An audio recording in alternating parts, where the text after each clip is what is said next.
अध्याय 161 सच्चाई को तोड़मरोड़ कर पेश करना। सारी भीड़ के सामने ये वान वान ने एकदम गुस्से और ताव में कहा, मिंग ची मेरी सबसे अच्छी दोस्त है और हम सब जानते हैं कि वो सोंग जी हांग की गर्लफ्रेंड है। एकदम इश्कदा रिश्ता है उनका। तो ये जो लोग हमारी मिंग ची को थर्ड पार्टी यानी घर तोड़ने वाली कह रहे हैं ना, ये तो सरासर बकवास है। उल्टा आरोप लगा रहे हो तुम सब। ये सुनकर सोंग जी हांग की मम्मी मिसेस सोंग का चेहरा जैसे सुन पड़ गया। तो तुमने क्या कहा? जी हांग की गर्लफ्रेंड मिंग ची? वो हक्की बक्की रह गईं। जब उनकी नज़र जियांग यान रान के सूजे हुए लाल चेहरे पर पड़ी तो उनके मन में घबराहट की एक लहर दौड़ गई। और अब भीड़ में खड़े ज्यादातर लोग समझ चुके थे कि माजरा क्या है। ये वान वान को अब कुछ और कहने की जरूरत ही नहीं रही। इसी बीच मिसेस सोंग के पास खड़ी एक लड़की ने उनकी तरफ मुड़कर पूछा, आप सोंग जी हांग की माँ हैं? आपको पता है आपके बेटे ने स्कूल के सामने क्या किया? उसने सबके सामने कहा कि उसका जियांग यान रान से कोई रिश्ता नहीं है। और तो और उसने कहा कि दोनों परिवारों की सगाई तो बस मजाक था। फिर उसी वक्त उसने एक और लड़की से अपने प्यार का इजहार भी कर दिया। मिसेस सोंग को जैसे किसी ने झटका दे दिया हो। वो झुंझलाकर बोली, नहीं, ये नहीं हो सकता। मेरा बेटा ऐसा कभी नहीं कर सकता। झूठ मत बोलो उसके खिलाफ। अब भीड़ में कुछ लोग चुप नहीं रह पाए। हम झूठ बोल रहे हैं? पूरे स्कूल ने देखा है ये सब। हम सब चश्मदीद गवाह है। बिल्कुल। जब जियांग यान रान को पता चला कि जी हांग उसकी बेस्ट फ्रेंड शेन मिंग ची के साथ चोरी छुपे मिल रहा है, तो दोनों लड़कियों के बीच बहस हुई। पहले तो हम सब यान रान का साथ दे रहे थे, मिंग ची को खूब सुनाई भी। लेकिन फिर क्या हुआ? जी हांग ने सबके सामने यान रान को थप्पड़ मार दिया और स्कूल फोरम पर ऐलान कर दिया कि वो और यान रान कभी सगाईशुदा थे ही नहीं। अगर आपको यकीन नहीं हो रहा तो स्कूल फोरम पर खुद देख लो। Jiang Yan Ran attacks the third party, Song Ji Hang defends the third party. Video भी है, ऐलान भी। उसने तो कैंडल्स और फूलों के साथ मिंग ची को प्रपोज किया था। दोनों तो इन दिनों हर वक्त साथ साथ घूम रहे हैं। अब आप कह रही है कि जी हांग और यान रान की सगाई थी? कुछ तो लॉजिक होना चाहिए ना। अब तक माहौल पूरा गर्मा चुका था। सबकी जुबान पर सिर्फ song Ji Hong, Shane Ming ची और जियांग यान रान का ही जिक्र था। हद है यार। सोंग जी हांग तो पूरे समय झूठ बोल रहा था। मिंग ची ही वो थर्ड पार्टी निकली। मैं तो सोचती थी जी हांग बड़ा मर्दाना लड़का है, लेकिन निकला तो धोखेबाज। अपनी मंगेतर की बेस्ट फ्रेंड के साथ चक्कर चला रहा था। और उसकी मम्मी कहती है कि वो यान रान से बहुत प्यार करता है। ऐसी बेहुदी बात कहाँ से आ गई उनके मन में? और छुप छुप के क्या? सब कुछ यान रान की आंखों के सामने ही हुआ। ऊपर से जो बड़ा प्रोजेक्ट लेकर ये इतना घमंड कर रहा था ना, वो भी फ्लॉप हो गया। लगता है ये सब जियांग फैमिली का बदला था। सही किया। मैं तो समझती थी सोंग फैमिली बहुत बड़ी चीज है, लेकिन ये तो जियांग फैमिली के भरोसे जी रहे थे। इनकी मम्मी स्कूल आकर यान रान को ही थप्पड़ मारने आई थी और इल्जाम भी उसी पर डाल दिया। भगवान बचाए। ये परिवार है या भेड़ियों का झुंड? बिल्कुल बेहया लोग हैं ये। इन तानों और गालियों की बारिश में मिसेस सोंग का चेहरा सफेद पड़ गया। उनकी हालत ऐसी हो गई जैसे अभी गिर पड़ेंगी। वो तो आई थी बदला लेने, यान रान को बदनाम करने, लेकिन उल्टा सच्चाई उनके सामने आकर खड़ी हो गई। अब उन्हें समझ आया, जियांग फैमिली ने अचानक रिश्ता क्यों तोड़ा। जी हांग ने पूरे स्कूल के सामने सगाई से इनकार किया और फिर उसी वक्त दूसरी लड़की से प्यार जताया। नहीं, ये नहीं हो सकता। ये झूठ है। ये सब गलत है। उनका मुंह सूखने लगा, आंखें फटी की फटी रह गईं। उधर ये वान वान ने एक झलक देखी। कोई भीड़ में से चुपचाप निकलने की कोशिश कर रहा था। वो तुरंत तेजी से भागी और शेन मिंग ची की कोहनी पकड़ ली। मिंग ची, तुम तो आ ही गई। जल्दी आकर सबको सच्चाई बताओ। देखो ना, ये लोग तुम्हारे बारे में क्या क्या कह रहे हैं। कोई तुम पर इल्जाम लगा रहा है कि तुम घर तोड़ने वाली हो। तुम तो वैसी लड़की नहीं हो ना। अब पूरा स्कूल, पूरी भीड़ शेन मेंगची को घूर रही थी। वो सहमी हुई, घबराई हुई जी हांग के बगल में खड़ी थी। अध्याय 162 जिम्मेदारी से बचने की कोशिश। ये वान की बात सुनने में तो जैसे शेन मेंगची का बचाव कर रही थी, लेकिन हकीकत में उसने मेंगची को दोबारा उसी तूफान के बीच में धकेल दिया। उस तूफान का नाम था थर्ड पार्टी, यानी रिश्ता तोड़ने वाली। भीड़ में से एक लड़की ने गुस्से में कहा, एक तो ये लड़की देखने में अजीब लगती है, ऊपर से इसके दिमाग में भी क्या गड़बड़ है। जी हांग की मम्मी ने साफ साफ कह दिया कि उसकी सगाई जियांग यान रान से हुई थी। फिर भी ये वान कहती है कि सब गलतफहमी थी। और क्या कहे मेंगची को, अगर थर्ड पार्टी नहीं। दूसरी लड़की ने तंज मारा। सोंग जी हांग ने तो सारी हदें पार कर दी। एक तरफ मंगेतर के परिवार से फायदा उठा रहा था और दूसरी तरफ उसी के सामने एक चालू लड़की के साथ मजे कर रहा था। खुद का घर दिवालिया होने की कगार पर है, फिर भी ऐसे दिखा रहा है जैसे कोई अमीर ज्यादा हो। इधर शेन मेंगची ने कोशिश की कि वो ये वान की पकड़ से छूटकर वहां से खिसक ले, लेकिन भीड़ ने उसे चारों ओर से घेर लिया। वो सन्न रह गई। उसे तो जरा भी अंदाजा नहीं था कि हालात ऐसे करवट ले लेंगे। असल में शेन मेंगची हमेशा ऊंचा सोचती थी। उसकी सबसे बड़ी ख्वाहिश थी कि वो सी ये हान के साथ रह सके, लेकिन वो जानती थी कि वो आदमी कितना दूर था उससे, और उनके बीच कोई भी रिश्ता बन पाना कितना नामुमकिन था। इसलिए उसने बेवकूफ़ी नहीं की और ऐसे असंभव रिश्ते का इंतजार नहीं किया। अब जब उसकी ग्रेजुएशन नज़दीक थी तो उसने ठान लिया था कि उसे एंटरटेनमेंट इंडस्ट्री में जाना है, और इसके लिए उसे चाहिए था कोई तगड़ा स्पॉन्सर, कोई पावरफुल बैकर। वो अपने फायदों को अच्छी तरह पहचानती थी। उसे पता था कि समाज में जो ऊंचे रसूख वाले लोग हैं वे सब पुराने शिकारी हैं, उनसे भिड़ना मुश्किल है। इसलिए उसने टारगेट बनाया स्कूल के लड़कों को, जो कच्चे थे और आसानी से उसके जाल में फंस सकते थे। इन सभी लड़कों में उसे बस झेंग फैमिली का यंग मास्टर ठीक लगा था। हालांकि वो भी अमीर खानदान से था, लेकिन उसके पास अपने घर में ज्यादा पावर नहीं थी। उसे उस दिन का इंतजार करना पड़ता जब वो घर का मालिक बनेगा। उसने कई बार उसे परखा भी, लेकिन जब उसे समझ आया कि उससे वो सब हासिल नहीं कर सकती जो वो चाहती है, तो उसे भी स्पेयर टायर बना दिया, जैसे बाकियों को बना रखा था। लेकिन सोंग जी हांग अलग था। वो जब ग्रेजुएट होता तो सीधा अपने फैमिली बिजनेस में एंटर कर सकता था, और अगर उनका सरकारी प्रोजेक्ट पास हो जाता तो एकदम से ढेर सारा पैसा और पावर मिल सकता था। शुरुआत तो बड़ी स्मूथ चल रही थी। आज की डेट पर तो सोंग जी हांग ने वादा किया था कि ग्रेजुएशन के बाद वो अपने पापा को मना लेगा कि वो $1 मिलियन की फिल्म में इन्वेस्ट करें, जिसमें शेन मेंगची होगी लीड हीरोइन, और हीरो और सपोर्टिंग कास्ट भी उसी की कंपनी से होंगे।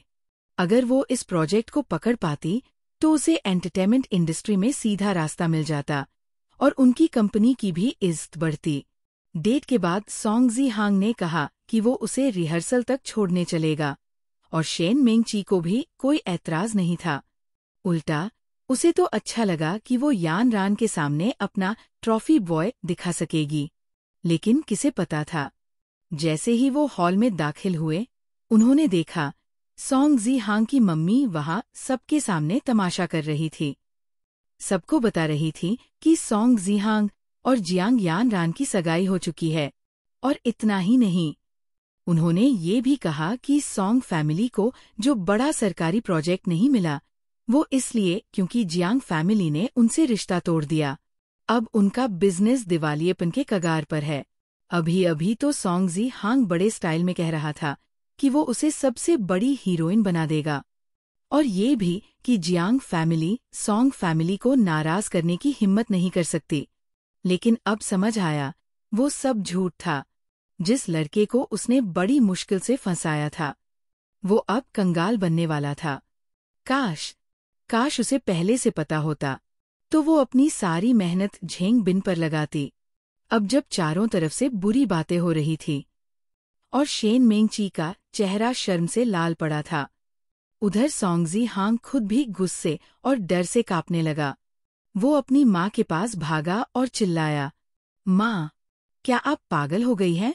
यहाँ क्यों आ गई? मिसेस सोंग ने उसी गुस्से में उसकी तरफ उंगली उठाई। मुझसे पूछ रहे हो? पहले तुम जवाब दो।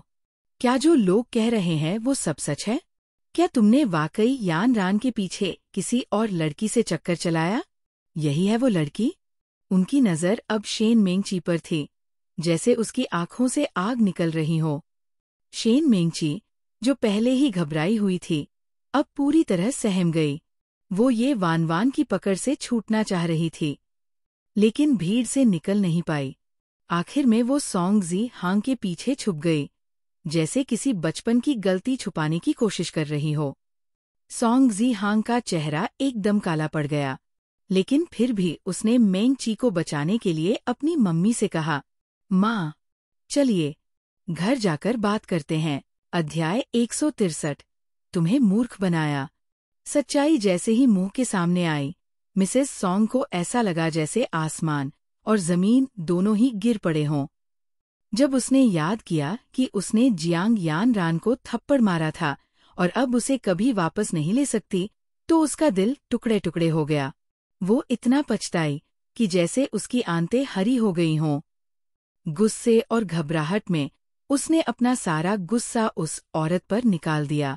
अब वो झपट पड़ी शेन मेंगची पर, उसके बाल पकड़ लिए और जोर से चिल्लाई, तुम्हारी इतनी बेहया हिम्मत कैसे हुई? मेरी जिंदगी में घुस आई। हाँ, मैं तुम्हें मार मार के खत्म कर दूंगी। इतनी छोटी उम्र में मेरे बेटे को फुसला रही हो। तुम्हारे माँ बाप ने तुम्हें कैसे पाला है? शेन मेंगची को बिल्कुल उम्मीद नहीं थी कि वान की एक साधारण बात का ये असर होगा। उसका सिर लगभग मिसेस सोंग के हाथों से छीलने वाला था। वो दर्द से चीख उठी, आहा, मैं नहीं जानती, मैं कुछ नहीं जानती। तुम नहीं जानती? अब भी नाटक कर रही हो। तुम्हें पता था कि हमारे जी हांग मेरे बेटे के लिए बड़ा मौका है। मैं ऐसे बहुत लोगों को देख चुकी हूँ। सोंग जी हांग, जो अपनी पसंदीदा लड़की को माँ के गुस्से और मारपीट में देख रहा था, घबरा गया। माँ, आप क्या कर रही हो? मेंगची को छोड़ दो। मैंने कहा न, इसमें मेंगची की कोई गलती नहीं है। गलती मेरी है। मुझे मेंगची पसंद है। इसमें क्या गलत है? वो सरल और नेक दिल है, 1000 गुना बेहतर जियांग यान रान से। चुप रह। यहाँ आकर यान रान से माफी मांग। तुम्हारा दिल तो सुअर के तेल से भरा है। तुमने मेरे बेटे को क्या खिलाया है, कमीनों? अपने माता पिता को लेकर आओ। मैं देखना चाहती हूँ कि किस घर ने ऐसी बेहया बेटी पाली है। सोंगजी हांग ने देखा कि शेन मेंगची आंसू बहा रही है। उसका दिल ऑलमोस्ट टूट गया। मैं माफी नहीं मांगूंगा। मुझे क्यों माफी मांगनी चाहिए? भले ही मैंने वो किया जो किया। जियांग परिवार पहले से ही कुछ गंदी नियतें रखता था। क्या तुम्हें लगता है जियांग यान रान ज्यादा वफादार है? उसने तो सीधे चू परिवार के पागल लड़के के पास भागी। शेन मेंगची रो रही थी। आंटी, मुझे माफ कर दो, सच में माफ कर दो। मुझे पता नहीं था कि जी हांग पहले से मंगेतर है। मैं सच में उससे प्यार करती हूँ। जी हांग एक बहुत ही अच्छा लड़का है। मुझे यकीन है कि बहुत लड़कियां उससे आकर्षित होती है। शुरू में मैंने अपने दिल की बात छुपाई क्योंकि यान रान की वजह से, लेकिन जी हांग ने मुझे हिम्मत दी। पर अगर मुझे पता होता कि वो और यान रान मंगेतर हैं, तो मैं कभी बीच में नहीं आती। शेन मेंगची के आंसू जैसे नाशपाती के फूल पर गिरते हुए बारिश के बूंद थे। कुछ ही शब्दों में उसने अपनी पूरी गलती छुपा ली और खुद को मासूम और पीड़ित के रूप में पेश किया।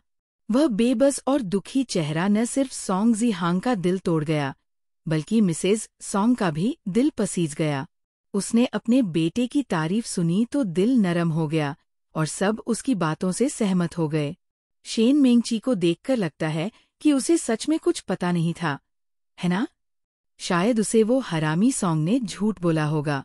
अरे, शेन मेंगची तो बहुत मासूम है। ये हरामी लोग हमेशा मुसीबतें लाते हैं। वान भीड़ में छुपी हुई थी और उसके होठों पर एक मामूली सी मुस्कान आई। अब भी बेकार की कोशिश कर रही है खुद को सही साबित करने की। मैं तो सॉन्ग जी हांग के चेहरे का इंतजार कर रही हूँ, जब उसे पता चलेगा कि उसे पूरा मूर्ख बनाया गया और वो सारा वक्त सिर्फ एक स्पेयर टायर और बेवकूफ था। वान वान चुपचाप एक कोने में जाकर फोन उठाया। हेलो, झेंग बिन, मैं मिंग ची की दोस्त हूँ। वो अभी दिक्कत में है और सॉन्ग जी हांग उसे परेशान कर रहा है। तुम जल्दी आ जाओ। हम स्कूल के हॉल में हैं। हाँ, ये बहुत जरूरी है और तुम ही हो जो मिंग ची की मदद कर सकते हो। यहाँ कहानी में दिखाया गया है कि कैसे झूठ और धोखे की एक जाल बुन रहा है और कैसे लोग एक दूसरे को बेवकूफ बनाते हैं। शेन मेंग ची ने मासूमियत से अपनी बात रखी, लेकिन असल में उसके साथ वान वान ने प्लानिंग की हुई थी। सॉन्ग परिवार के भीतर जटिल रिश्ते और गलतफहमियां इस अध्याय की मुख्य खासियत है। चैप्टर 164, मेरी गर्लफ्रेंड। जिस पल ये वान वान ने झेंग बिन को फोन किया, उसने एक बार फिर से चारों ओर नजर दौड़ाई और देखा कि भीड़ में ज्यादातर लोग अब शेन मेंग ची के लिए हमदर्दी दिखा रहे थे। कौन थे ये लोग? हाँ, वही, उसके फैन, जो उसके मासूम चेहरे और चालाक अदाओं पर फिदा थे। अब इन लोगों को लग रहा था कि उनकी गॉडेस को धोखा मिला है और इसलिए सबने मिलकर सॉन्ग जी हांग और उसकी मम्मी को बुरा भला कहना शुरू कर दिया। इतना ही नहीं, उन्होंने तो जियांग यान रान को भी नहीं बख्शा, मानो सबसे मासूम इंसान तो शेन मेंग ची ही हो। दृश्य बदलता है। जियांग यान रान बिल्कुल ठंडी नजर से शेन मेंग ची को देख रही थी, जो अपने सुंदर चेहरे पर आंसुओं की नदियां बहा रही थी और सबके सामने मासूम बनकर माफी मांग रही थी। फिर यान रान ने सॉन्ग जी हांग की ओर देखा, जो अब लगातार उसी को कोस रहा था। उसे देखकर यान रान ने थककर अपनी आंखें बंद कर लीं और वहां से निकलने लगी। लेकिन तभी ये वान वान चुपचाप उसके पास आई और धीमी आवाज में बोली, अभी तो बस ट्रेलर चला है, मजा आया? चिंता मत कर, असली शो अभी बाकी है। यान रान थोड़ी चौंकी और फिर ये वान वान की ओर देखने लगी। वान वान ने हल्के से मुस्कुराकर कहा, याद है झील के किनारे मैंने तुझसे क्या वादा किया था? फ्लैशबैक चलने लगता है। झील के किनारे वान वान ने कहा था, मिस यान, क्या तुम चाहती हो कि सॉन्ग जी हांग तुम्हारे प्यार में पागल हो जाए? क्या चाहती हो कि शेन मेंग ची की असली सच्चाई सबके सामने आए और उसकी इज्जत मिट्टी में मिल जाए? क्या चाहती हो कि सॉन्ग जी हांग को अफसोस हो कि उसने तुम्हें छोड़ा? बस यही वो बात थी जो जियांग यान रान को उसकी सबसे बुरे वक्त में सहारा देती रही। उधर दूसरी ओर सॉन्ग जी हांग की मम्मी अब शेन मेंग ची के बाल खींच खींच कर उससे जवाब मांग रही थी। सॉन्ग जी हांग किसी तरह शेन मेंग ची को बचाने की कोशिश कर रहा था और झुंझलाते हुए जियांग यान रान पर चिल्लाया, जियांग यान रान, मेरी इज्जत तुमने मिट्टी में मिला दी है, अब खुश हो? संतोष मिला? शेन मेंग ची रोते हुए बोली, यान रान, मुझे माफ कर दो, प्लीज, सच में, मैं बहुत शर्मिंदा हूँ। लेकिन तभी सॉन्ग जी हांग गरज उठा, मेंग ची, तुमने कुछ भी गलत नहीं किया, इस चुड़ैल से माफी मांगने की कोई जरूरत नहीं। गलती मेरी थी कि मैं तुम्हारी हिफाजत नहीं कर सका। ये वान वान ये सब देखकर दंग थी। वाह रे शेन मेंग ची, इतना सब हो गया, फिर भी मासूम बनने की एक्टिंग में कोई कमी नहीं छोड़ी। और सॉन्ग जी हांग जैसे बेवकूफ लोग अब भी उसी के लिए खड़े हो रहे थे, सारा इल्जाम खुद पर लेकर उसकी इज्जत बचा रहे थे। फिर तो सॉन्ग जी हांग का घमंड आसमान पर था। माँ, मैं मर जाऊंगा लेकिन इस औरत से माफी नहीं मांगूंगा। मैं सिर्फ शेन मेंग ची से ही प्यार करता हूँ और हमेशा करूंगा। हर कोई इस सच्चे प्यार वाले सीन से इमोशनल हो ही रहा था कि तभी एक लड़का अचानक भीड़ में से आया। उसने सॉन्ग जी हांग को धक्का मारा और शेन मेंग ची को जोर से अपनी बाहों में भर लिया। सॉन्ग जी हांग, तू घटिया इंसान है, झूठ मत बोल। मेंग ची मेरी गर्लफ्रेंड है, उसका तुझसे कोई लेना देना नहीं। तू तो बस एक बदतमीज दरिंदा है जो उसे परेशान करता रहता है। सॉन्ग जी हांग चकरा गया और जैसे ही उसने देखा कि शेन मेंग ची किसी और की बाहों में है, उसका खून खौल गया। तू कह रहा है कि मैं मेंगची को छेड़ रहा हूँ। कौन है तू बे? छोड़ उसे। लेकिन वो लड़का झेंग बिन पीछे नहीं हटा। मैं वो हूँ जिससे मेंगची सच में प्यार करती है। अब तो शेन मेंगची की भी हालत खराब। झेंग बिन, तुम यहाँ क्या कर रहे हो? वो घबरा गई। उसे समझ आ गया था कि कुछ बहुत गड़बड़ हो गई है। ये तुम्हारा मसला नहीं है, प्लीज यहाँ से जाओ। उसने उसे दूर भेजने की कोशिश की। अगले चैप्टर में देखिए, क्या शेन मेंगची का सच सबके सामने आएगा? क्या झेंग बिन बनाएगा और बड़ा तमाशा? और क्या सोंग जी हांग को मिलेगा असली झटका? जानने के लिए जुड़े रहिए अगले धमाकेदार एपिसोड में। चैप्टर 165, हार मानने का नाम नहीं। सीन ओपन होता है। कॉलेज कैंपस के बीचों बीच सबके सामने तमाशा चल रहा है। झेंग बिन शेन मेंगची का चेहरा देखता है, आंसुओं से भीगा हुआ चेहरा, बेहद दुखी और मासूम सा। उसे देखकर झेंग बिन का खून खौल उठता है। वो गुस्से में बोला, मैं कहीं नहीं जा रहा। अगर मैं नहीं आता तो तुम लोगों ने मेंगची को बर्बाद कर दिया होता। अब सबको बताना पड़ेगा कि असली कमीना कौन है। अब दोनों लड़के ऐसे भिड़ गए थे जैसे दो मुर्गे आमने सामने आ गए हों। एक दूसरे से पीछे हटने को कोई तैयार नहीं।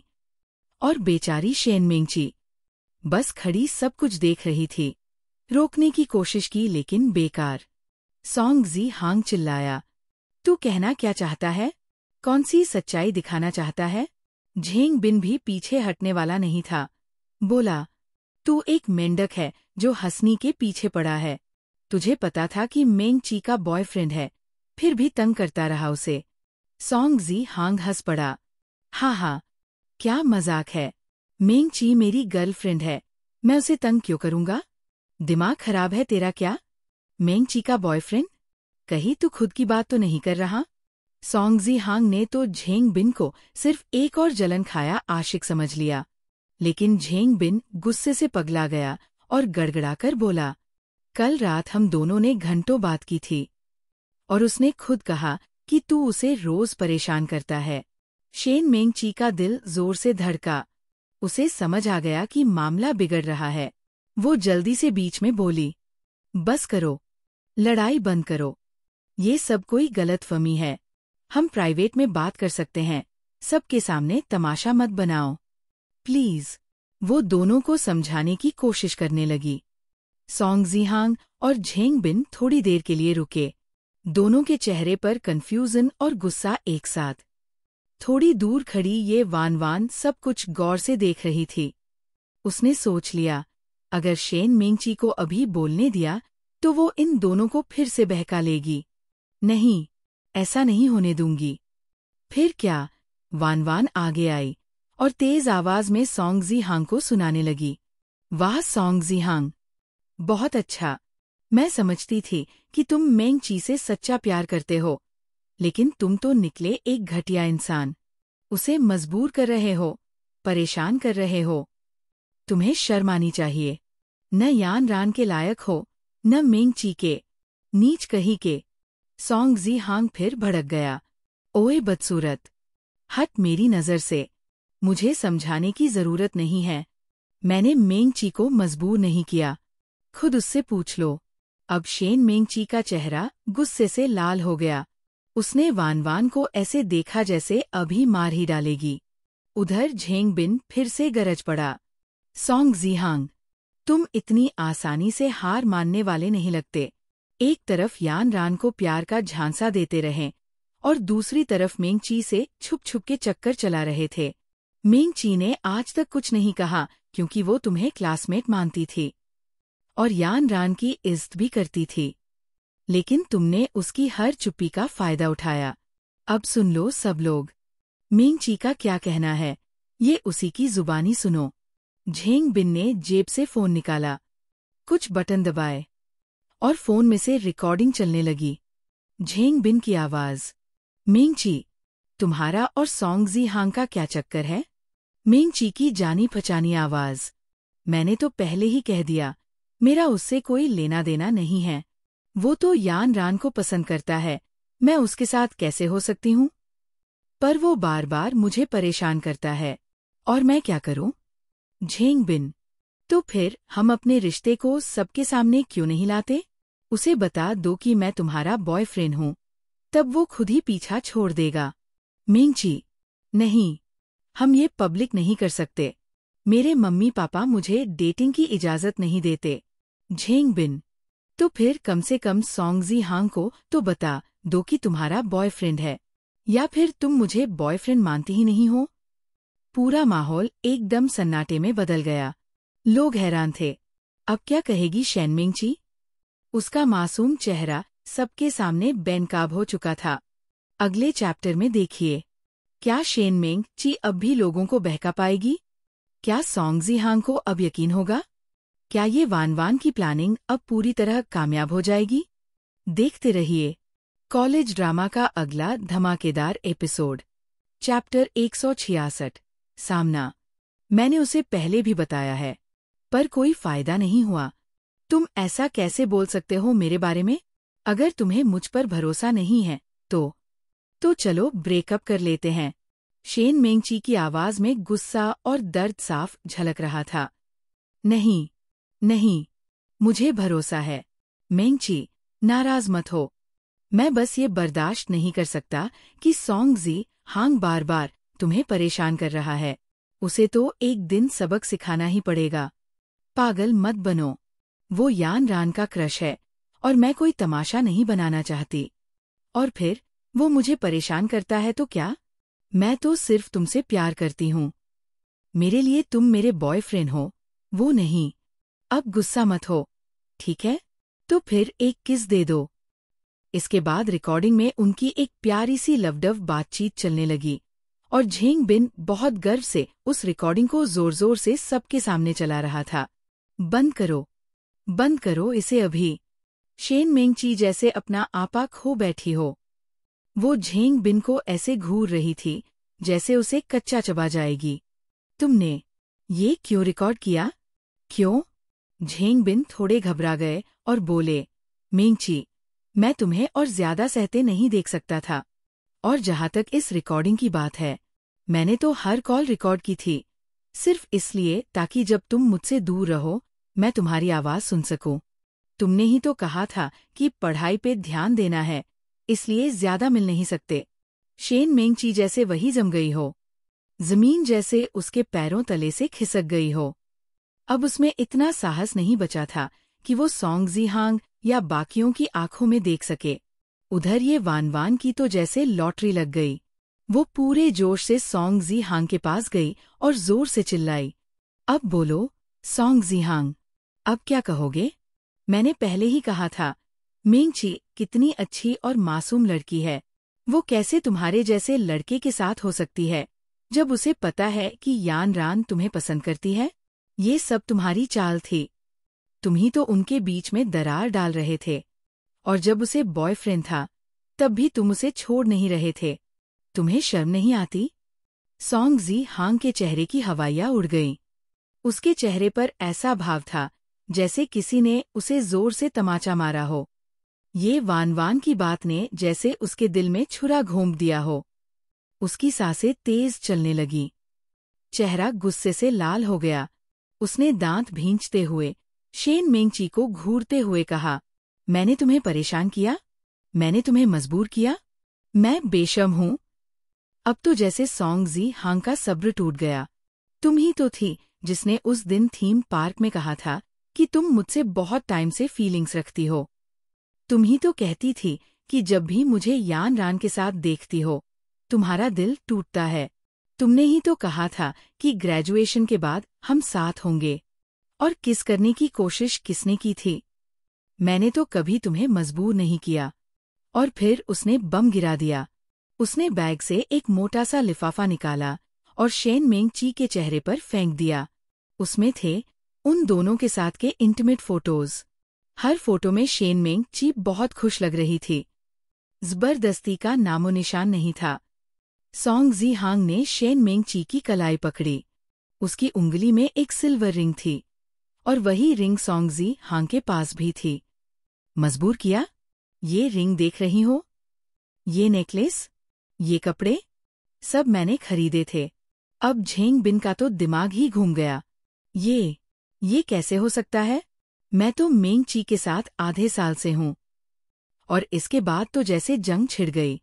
सॉन्ग जीहांग और झेंग बिन एक दूसरे पर चिल्ला रहे थे, एक दूसरे को दोष दे रहे थे। पूरा सीन एक फिल्मी क्लाइमेक्स बन गया था। और इस पूरी जंग में शेन मेंग ची की असलियत सबके सामने उजागर हो चुकी थी। अब देखना यह है कि शेन मेंग ची इस सब से कैसे बाहर निकलेगी। चैप्टर 167। कश्ती पलट गई, मतलब अब कोई वापसी नहीं। शेन मेंग ची ने अपने सारे रिश्तों को बड़े होशियारी से मैनेज किया था। जब सॉन्ग जीहांग ने उसे प्यार का इजहार किया था, तो उसने उस वक्त सीधा जवाब नहीं दिया। अकेले में तो उसने उनके रिश्ते को कबूल कर लिया, लेकिन जब झेंग बिन के सामने बात आई, तो उसने सब कुछ झूठ बता दिया। कहने लगी कि सॉन्ग जीहांग उसे परेशान कर रहा है। उसे लगा था कि वो सबको बेवकूफ बना लेगी, लेकिन किस्मत को कुछ और ही मंजूर था। उसकी चालबाजी उस वक्त पकड़ में आ गई जब दोनों लड़के सॉन्ग जीहांग और झेंग बिन आमने सामने आ गए। शुरुआत में तो दोनों ही उसकी एक्टिंग से धोखा खा गए, मगर अब सच सबके सामने आ गया था। अब माहौल पूरी तरह बदल चुका था। सामने खड़ी भीड़ हैरानी से देख रही थी, और दोनों लड़कों की बातें सुनकर सबके होश उड़ गए थे। हद है, पूरी कहानी पलट गई यार। असली प्लेयर तो शेन मेंग ची निकली, और अब झेंग बिन की भी एंट्री। मतलब ये लड़की दोनों को एक साथ घुमा रही थी। दोनों को ही नहीं बेवकूफ बनाया, अपनी बेस्ट फ्रेंड का बॉयफ्रेंड चुरा लिया, झूठ पे झूठ बोलती रही। हम सब भी धोखा खा गए। तभी सॉन्ग जीहांग की माँ यानी मिसेज सॉन्ग बीच में आ गई। गुस्से में तमतमाती हुई उन्होंने बेटे को जोरदार थप्पड़ जड़ दिया। जीहांग, बस कर अब। और कितना शर्मिंदा करेगा अपने आप को और हमारे सॉन्ग परिवार को इस लड़की के लिए, इस नालायक के लिए। तू भी। गुस्से में कांपती मिसेज सॉन्ग ने शेन मेंग ची का हाथ पकड़ा और दाएं बाएं उसके गालों पर 2 थप्पड़ मार दिए। छी, हिम्मत कैसे हुई तुझे हमारे सॉन्ग को फंसाने की? सॉन्ग जीहांग वही खड़ा रह गया, जैसे उसके शरीर की सारी ताकत चली गई हो। गाल जल रहे थे, पर वो एक शब्द नहीं बोला। माँ ने मेंग ची को मारा, पर वो चुप रहा। उसे यकीन ही नहीं हो रहा था कि जिस लड़की को वो सच्चे दिल से चाहता था, वो ऐसी निकली। वो तो अपने इमेज की खातिर सब कुछ छुपा रहा था, झूठ सह रहा था। और वो लड़की एक ओर उससे लिपट रही थी और दूसरी ओर किसी और से रोमांस कर रही थी। फिर अचानक जैसे सॉन्ग जीहांग को होश आ गया। उसने गुस्से में आगबबुला होकर शेन मेंग ची की ओर झपट्टा मारा। तूने मुझसे झूठ बोला? तूने हिम्मत कैसे की मुझे धोखा देने की? शेन मेंग ची डर गई, उसकी सांसें फूलने लगी। जीहांग, सुनो मेरी बात, प्लीज। उसका गला घुटने लगा। उसने घबराकर पुकारा, Zheng Bin, Zheng Bin, please मेरी मदद करो। लेकिन झेंग बिन अब उसकी मदद करने वाला नहीं था। वो तो गुस्से से कांप रहा था। उसकी आंखें लाल हो गई थीं। शेन मेंग ची, वाह, तू तो कमाल निकली। बस इसलिए कि मैं तुझे स्टार नहीं बना पाया, तू किसी और के पास चली गई और मुझे पूरी तरह अंधेरे में रखा। मैं तो समझता था कि मैं तेरे लिए खास हूँ, इसलिए तुम्हारी पढ़ाई के आड़े नहीं आया, किसी को कुछ नहीं बताया। पर तुमने मुझे क्या बनाया? एक रिजर्व बॉयफ्रेंड? सिर्फ सॉन्ग जीहांग ही नहीं, और कितने लड़कों को अपने जाल में फंसाया हुआ है तू। सारा माहौल अब पूरी तरह से शेन मेंग ची के खिलाफ हो गया था। लोग ताज्जुब से सिर हिला रहे थे। उसकी बिखरी हुई हालत, उलझे बाल, सूजे गाल, लेकिन किसी की आंख में उसके लिए रहम नहीं था। अरे, जो बोएगा वही तो काटेगा। अब आई असली सजा। नदी के किनारे चलेगा तो पैर तो गीले होंगे ही, और अगर ज्यादा चलेगा तो डूबेगा भी। आज तो असली चेहरा सामने आया। किंघी स्कूल की मासूम देवी, मेरी जूती, असली चालाक, मक्कार औरत निकली ये। शेन मेंग ची अब बिल्कुल टूट चुकी थी। वो जमीन पर बैठ गई, बुरी तरह कांपते हुए बस अपना सिर हिला रही थी। नहीं, ऐसा नहीं है, मैंने ऐसा कुछ नहीं किया। पर अब किसी को उस पर भरोसा नहीं था। वो लड़की जो सबकी नज़रों में एक आदर्श स्टूडेंट और हर लड़के की ड्रीम गर्ल थी, आज उसे चारों ओर से नफरत भरी निगाहें घूर रही थी। उसे समझ ही नहीं आ रहा था कि सब कुछ ऐसा कैसे हो गया, कब, कहाँ और कैसे उसने अपनी जिंदगी की ये कश्ती डुबो दी। ये चैप्टर कहता है कि चाहे कितनी भी एक्टिंग कर लो, एक न एक दिन सच सामने आ ही जाता है। चैप्टर 168, डैडी जियांग ने बचाया मैदान। ये वान वान कुछ कदम दूर खड़ी थी और चुपचाप देख रही थी कि शेन मेंगची जमीन पर बैठी हुई थी, एकदम हारी और टूटी हुई। कुछ देर तक यूं ही खामोशी छाई रही।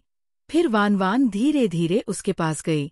उसके चेहरे पर दर्द और तकलीफ साफ दिख रही थी। उसने नरमी से कहा, मेंगची, ये सब कैसे हो गया? तुम ऐसा कैसे कर सकती हो? और मेरे भाई का क्या? क्या उसे भी तुमने इसीलिए छोड़ा क्योंकि अब वो तुम्हारे किसी काम का नहीं रहा? या फिर अभी भी वो तुम्हारा बैकअप है क्योंकि तुम्हें उससे अब भी कुछ फायदा है? ये सुनकर शेन मेंगची को जैसे किसी ने नींद से जगा दिया हो। उसने कभी सोचा भी नहीं था कि वान वान इतनी सीधे उसके दिल पर वार कर देगी। वो तुरंत घबरा गई और जल्दी से सफाई देने लगी। नहीं, वान वान, मुझे विश्वास करो, ये सब एक बहुत बड़ा गलतफहमी है। मैं ऐसा मुंह फांगे के साथ कैसे कर सकती हूँ? मैं तो सच में उसकी मदद करना चाहती थी, लेकिन वहां खड़े बाकी लोगों ने जो देखा और सुना, उसके बाद किसी को भी उसकी बातों पर भरोसा नहीं रहा। इतने सारे सबूत सामने होने के बाद भी शेन मेंगची अब भी मासूम बनने की कोशिश कर रही थी, और ये सब देख लोग उससे और भी ज्यादा नफरत करने लगे। अब बस एक वही कुरूप बदसूरत वान वान थी जो अब भी शेन मेंगची की झूठी मीठी बातों को सुन रही थी। अब सबको समझ आ गया था, ये सब शेन मेंगची की चाल थी। जिसको पावरफुल लगे उसे फंसाओ, और जब उससे फायदा ना हो तो झट से किसी दूसरे को स्पेयर टायर बना लो। थोड़ी दूरी पर खड़ी जियांग यान रान चुपचाप देख रही थी कि कैसे वान वान ने अकेले ही शेन मेंगची को इस बुरी हालत में ला खड़ा किया। शेन मेंगची अब भी नासमझ बनकर वान वान को सफाई देने की कोशिश कर रही थी, और वो दिखने में इतनी बेचैन लग रही थी जैसे उसका सब कुछ लुट गया हो। तभी सोंग ज़िहांग ने शेन मेंगची को एक तरफ धकेला और रोते हुए यान रान के पास भागा। यान रान, मुझे माफ कर दो, मुझे नहीं पता था, मुझे नहीं लगा था कि ये सब ऐसे हो जाएगा। उस औरत ने मुझे धोखा दिया, मैंने सोचा भी नहीं था कि वो इतनी चालाक निकलेगी। मुझे फंसाया उसने, प्लीज इस बार मुझे माफ कर दो। उधर मिसेज सोंग का गुस्सा 7वें आसमान पर था। उसे समझ नहीं आ रहा था कि उसका बेटा एक 2 कौड़ी की लड़की के जाल में फंस कैसे गया। पूरे सोंग परिवार की इज्जत मिट्टी में मिल गई थी। वो झट से यान रान की तरफ मुड़ी और बोली, यान रान, तुमने देखा न, ये सब उस चुड़ैल की वजह से हुआ जिसने ज़िहांग को बहकाया। तुम क्या इस बार माफ नहीं कर सकती मेरे बेटे को? मेरी खातिर ही सही, एक मौका दे दो। कौन सा मर्द जिंदगी में गलती नहीं करता? मैंने उसे बहुत डांटा पीटा है, अब वो दोबारा ऐसा कभी नहीं करेगा। तुम दोनों अच्छे से रह सकते हो। प्लीज अपने पापा से बात कर लो, कंपनी का मामला और ना बिगड़े। मिसेस सोंग के ये सब कहने के लहजे से ही यान रान को खटकने लगा। उसने होंठ भींचे और ठंडे स्वर में जवाब दिया, आंटी सोंग, माफ कीजिए, लेकिन कंपनी के मामलों का फैसला मैं नहीं लेती। और जहां तक सगाई की बात है, ज़िहांग ने पहले ही साफ कहा था कि ये तो बस बड़ों की एक मजाक थी, जिसे मैं पहले समझ नहीं पाई थी। यान रान की ये साफ और सख्त बात सुनते ही मिसेस सोंग का चेहरा उतर गया। यान रान, क्या तुम सच में इतनी बेरहम बनना चाहती हो? ज़िहांग और मैं दोनों ने माफी मांग ली, फिर भी तुम इतनी कठोर क्यों हो? क्या तुम सच में एक छोटी सी बात की वजह से दोनों परिवारों के रिश्ते तोड़ना चाहती हो? इसी वक्त एक गुस्से से भरी आवाज आई, यान रान, तुम्हारे चेहरे को क्या हुआ? वो थे यान रान के पापा जियांग हाईचाओ, जो भागते हुए वहां आए। उनके पीछे पीछे सोंग ज़िहांग के पिता सोंग श्याओ वेई भी आए थे। अपना पापा देखकर यान रान चौंकी। उसने जल्दी से अपने सूजे हुए लाल गाल को हाथ से ढक लिया। डैडी, आप यहाँ कैसे? मैं ठीक हूँ। लेकिन जियांग हाईचाओ जैसे ही अपनी प्यारी बेटी का चेहरा देखा, जिसे उसने बचपन से कभी डांटा तक नहीं था, वो गुस्से से आग बुला हो गए। किसने मारा मेरी बेटी को? क्या वो कियान रूलान थी? उसने हिम्मत कैसे की मेरी बेटी को थप्पड़ मारने की? मिसेस सॉन्ग को बिल्कुल उम्मीद नहीं थी कि जियांग हाईचाओ खुद यहाँ आ जाएंगे। वो तुरंत घबरा गई और सफाई देने लगी। ओल्ड जियांग, आप खुद यहाँ क्यों आ गए? ये बस एक गलतफहमी थी। मैंने जानबूझकर नहीं किया। शुरुआत में तो ये एक छोटा सा मामला था। हमें सबको इसमें घसीटने की जरूरत नहीं थी। लेकिन जियांग हाईचाओ की आंखों में आग थी। उन्होंने अपनी बेटी को सीने से लगाया और गुस्से से बोले, छोटा मामला? मेरी बेटी को तुम्हारे बेटे ने इतना परेशान किया कि वो आत्महत्या करने तक पहुंच गई। क्या इसे तुम छोटी बात कहते हो?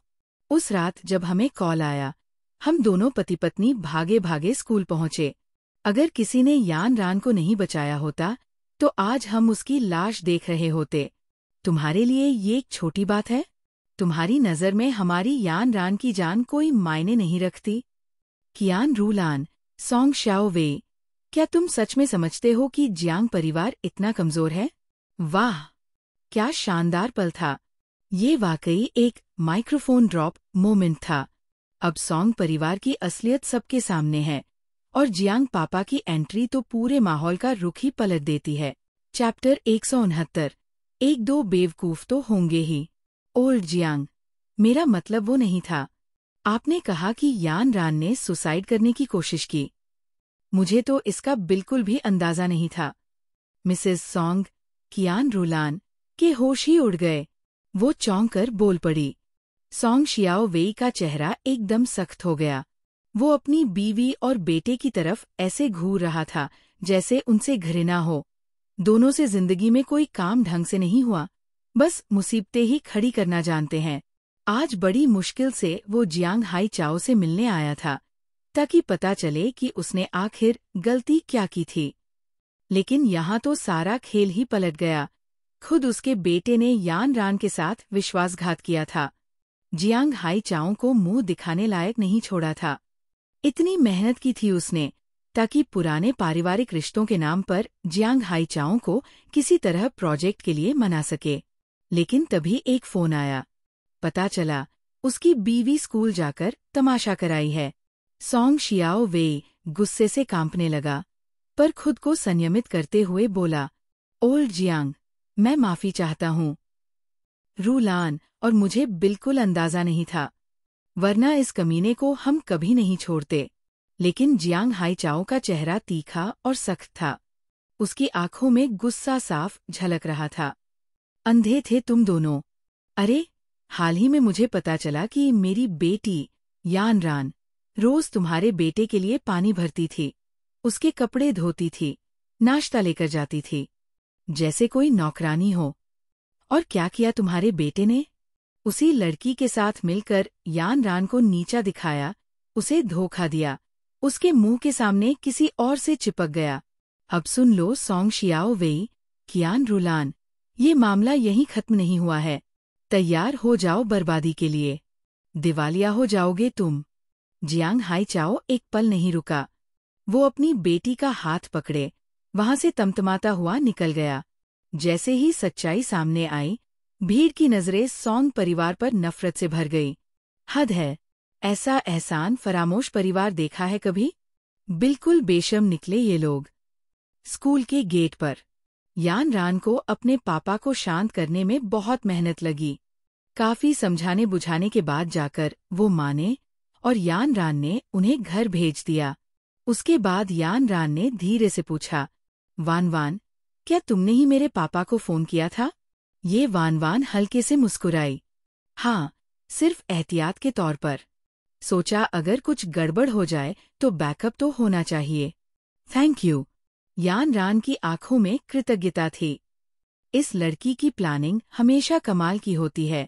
ओहो, इतना भावुक मत हो, ये मैंने अपने लिए भी किया था, वान वान ने मजाकिया अंदाज में कहा। यान रान ने सिर हिलाया और बोली, अब तो चाहे शेन मेंगची कितनी भी कोशिश कर ले, कोई उसकी बातों पर भरोसा नहीं करेगा। लेकिन वान वान ने माथा सहला लिया, जैसे उसे सिर दर्द हो रहा हो, और कहा, अरे, एक दो बेवकूफ तो हमेशा होंगे ही, जो उस पर यकीन कर लेंगे। तुम सीनियर ये की बात कर रही हो? यान रान ने थोड़ा डरते हुए पूछा। वान वान कुछ नहीं बोली। उसे पता था, जिस इंसान को प्यार हो जाता है, उसका दिमाग माइनस में चला जाता है। खुद उसकी पिछली जिंदगी इसका सबसे बड़ा सबूत थी। उसका भाई, सीनियर ये, उस शेन मेंगची के पीछे इतना अंधा था कि सामने उसकी बेवफाई देखकर भी उसे दोष नहीं देता था, बल्कि खुद को ही गुनहगार समझता था कि वो अपनी महबूबा की रक्षा नहीं कर पाया। उसके लिए ब्रेन वॉश करना कितना मुश्किल होगा, वान वान जानती थी। आखिरकार, तुम दोनों सगे भाई बहन हो। प्यार से समझाओगी तो वो तुम्हारी बात जरूर मानेगा। यान रान ने दिलासा देने की कोशिश की। वान वान ने गहरी सांस ली, फिर मोबाइल देखा। कोई बात नहीं, मैंने एक बार शेन मेंगची का नकाब उतारा है, फिर से उतार सकती हूँ। तुम मेरी फिक्र मत करो। तुम जाओ, आराम करो या कहीं घुमाओ। ठीक है, फिर तुम अब क्या करने वाली हो? यान रान ने पूछा। आज शनिवार है, मुझे अपने बॉयफ्रेंड की दादी के घर डिनर पर जाना है। कोई जरूरत हो तो कॉल कर देना। ठीक है। यान रान से विदा लेकर वान वान हॉस्टल वापस गई। वहां जाकर उसने पहले कपड़े बदले, मेकअप उतारा और फिर पीछे वाले दरवाजे से बाहर निकली। हमेशा की तरह वो जानी पहचानी काली कार बाहर खड़ी उसका इंतजार कर रही थी। प्यार में पड़े लोगों की सोच अक्सर धुंधली हो जाती है, और हर कहानी में एक दो ऐसे बेवकूफ जरूर होते हैं जो झूठी बातों पर यकीन कर ही लेते हैं। चैप्टर 170 बड़े शैतान पर झपट्टा। ये वान वान के लंबे बाल बिल्कुल झरने जैसी सीधे और खूबसूरत थे। उसने सफेद साड़ी जैसा ड्रेस पहना था, और धीरे धीरे उसने अपने चेहरे को हल्के हाथ से थपथपाया, जैसे एक मासूम सा सफेद खरगोश। जब वो कार के पास पहुंची, तभी ड्राइवर की सीट का दरवाजा खुला और क्सूई जल्दी से बाहर निकला। पीछे की सीट का दरवाजा खोलकर वान वान के लिए रास्ता बनाया। उसकी निगाहें खुद ब खुद वान वान पर टिक गईं। हालांकि ये पहली बार नहीं था जब वो उसे इस रूप में देख रहा था, लेकिन हर बार वो देखकर हैरान हो जाता था। पीछे की सीट पर से ये हान लगे थे काम में। उनके सामने लैपटॉप खुला था और ब्लूटूथ हेडसेट कान में था। ऐसा लग रहा था कि वो वीडियो कॉन्फ्रेंसिंग कर रहे हैं। वान वान को समझ नहीं आ रहा था कि शायद मीटिंग ठीक से नहीं चल रही थी, क्योंकि ये हान का चेहरा कुछ परेशान और गुस्से से भरा हुआ था। उनकी माथे पर एक हल्की तकरार की लकीर थी, और माहौल में कुछ खतरे जैसा एहसास था। वान वान ने समझ लिया कि ऐसे वक्त में उन्हें छेड़ना ठीक नहीं। वो चुपचाप कार की कोने वाली सीट पर बैठ गई और अपनी मौजूदगी को कम करने की कोशिश करने लगी। अचानक उसकी नज़र सामने वाली सीट पर बैठे एक किशोर पर पड़ी। एकदम काले कपड़ों में, छोटे और सफाई से कटे बाल, और उसका चेहरा तेज और सख्त था, जैसे कोई खतरनाक हथियार। ये था ये हान का सबसे जबरदस्त हिटमैन, लियू यिंग, वही जिसने वो लड़की जीन गार्डन में मिली थी। वान वान ने जब पीछे के मिरर में उसकी आंखों से मुलाकात की, तो उसका घमंडी और तिरस्कार भरा नजरिया फिर से मिला। लेकिन वान वान इस नजरिए से इतनी बार सामना कर चुकी थी कि अब वो आदत हो चुकी थी। ये हान के सारे लोग वान वान को एक जादूगरनी, एक राक्षसी समझते थे, ठीक वैसे ही जैसे चीन के इतिहास की बदनाम रानियां बाओसी और दाजी, जिन्होंने लोगों की जिंदगी में दर्द और मुसीबतें पैदा की। अंदर से वान वान खुद को बहुत काबू में रखती थी, लेकिन सच तो ये था कि उसे ये घूरने वाली निगाहें बिल्कुल पसंद नहीं थीं। हाँ, तुम्हें तो बहुत मजा आ रहा होगा मेरे लिए विद्या की मारी चुड़ैल और झूठी डायन कहकर दिल में हंसने में, है ना? वान वान ने मन ही मन सोचा। अरे, तुम्हारा मालिक तो मेरी वजह से लड़ाई लड़ रहा है, फिर तुम क्यों इतनी हठीले हो? ये बात मानी नहीं जाती। उसने ठानी कि उसे अपनी बेईमानी साबित करनी है। वान वान ने फिर एक बार सी ये हान की तरफ देखा। उनका चेहरा ठंडा था और वो स्क्रीन पर वरिष्ठ अधिकारियों से बात कर रहे थे। वान वान को उनकी जुबान समझ में नहीं आई, लेकिन लियू यिंग ने देखा कि वान वान बार बार सी ये हान को देख रही है। उसकी निगाहें और भी ज्यादा सरताज और कटु हो गईं। फिर अचानक वान वान के होठों पर एक हल्की मुस्कान आ गई। अगली ही पल वो अचानक सी ये हान पर झपट पड़ी। सी ये हान पूरी तरह से चौंक गए और गिर पड़े। उनका माथा तना हुआ था। कुछ बोलने ही वाले थे कि वान वान ने अपने मीठे और नरम स्पर्श से उनका मुंह बंद कर दिया। सी ये हान स्तब्ध रह गए।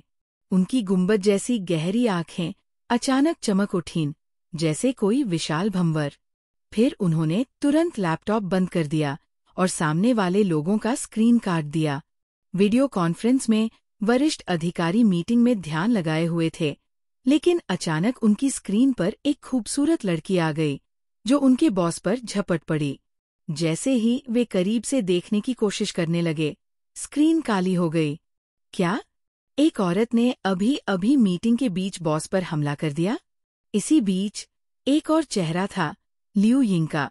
उसकी आंखें बड़ी बड़ी, गाल लाल और पूरा चेहरा विश्वास से बाहर था। वो फटने वाला था।